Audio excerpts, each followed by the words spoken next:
আমি আপনাকে শুনিয়ে দেই, কোরআন শরীফ বলা যায় না। আরেকটা কথা আমি আপনাকে শুনিয়ে যাই, কিছু তো অন্তত শিখেন, কিছু তো অন্তত শিখে যান। কোরআন শরীফ বলা যায় না, এটা মানুষ বানিয়েছে। যে ব্যক্তি কোরআন শরীফ বলবে সে কোরআনকে অমর্যাদা করলো, কোরআনকে অমূল্যায়ন করলো, আল্লাহকে সে উপেক্ষা করবে। এই নীতিবাদ দিতে হবে। কোরআন মাজিদ বলতে হবে, কোরআন শরীফ বলা যায় না। কোরআন শরীফ হাদিসও নাই, কোরআনেও নাই। কোরআন মাজিদ বলতে হবে অথবা কোরআন কারীম বলতে হবে, এটা আল্লাহ বলেছেন। সূরা বুরুজ বলছেন বাল হুয়া কুরআনুম মাজিদ। সূরা বুরুজ শেষ আয়াতের উপর আয়াত আল্লাহ বলছেন কোরআনের নাম রাখলাম কোরআন মাজিদ। আর এই আয়াতে আল্লাহ বলছেন আমি কোরআনের নাম রাখলাম কোরআন কারীম। আর এই ভণ্ডরা নাম রেখেছে কোরআন শরীফ। কথা মানে বুঝাতে পারি না। যদিও শরীফের অর্থ আর কারিমের অর্থ আর মাজিদের অর্থ এক, কিন্তু ওটা বেদাত, কারণ ওটা কোরআনেও নাই।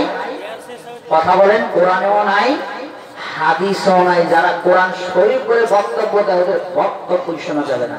ও এখনো কোরআন মাজিদই চিনে নাই, ও এখন কোরআন মাজিদ চিনে নাই। আর একটা জিনিস শিক্ষা দিয়ে যায়, এক শ্রেণীর বক্তারা বক্তব্য দিচ্ছে আর বলছে সাদাকাল্লাহুল আযীম, একটা ডাহা বেদাত। আবার বলছে, কেউ বলছে ওমা আলাইনা ইল্লাল বালাগ, ওমা আলাইনা ইল্লাল বালাগ দিয়ে বক্তব্য শেষ করছে, এটা আরেকটা বেদাত। ওকে আবার নতুন করে ধর্ম শিখতে হবে, ওকে আবার নতুন করে ধর্ম শিখতে হবে। ও বলছে ওমা আলাইনা ইল্লাল বালাগ। আবার কেউ বলছে সাদাকাল্লাহুল আযীম।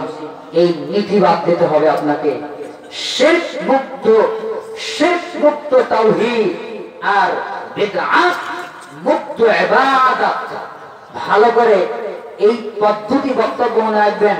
বিদআত মুক্ত ইবাদত, শিরক মুক্ত তাওহীদ আপনাকে প্রতিষ্ঠিত করতেই হবে। যদি করতে পারেন তাহলে কামিয়াব, যদি না পারেন বিচারের মাঠে আপনিও আসামি, বক্তা আগেও আসামি। সূরা বানী ইসরাঈল 8 নম্বর পৃষ্ঠায় শুরুটি বয়ান আল্লাহ তাআলা দিয়ে দিয়েছেন। সময় যদি ভাই বলতে যাচ্ছিলাম, কোরআন কারীম বলতে হবে, কোরআন মাজিদ বলতে হবে, কোরআন শরীফ বলা যাবে না।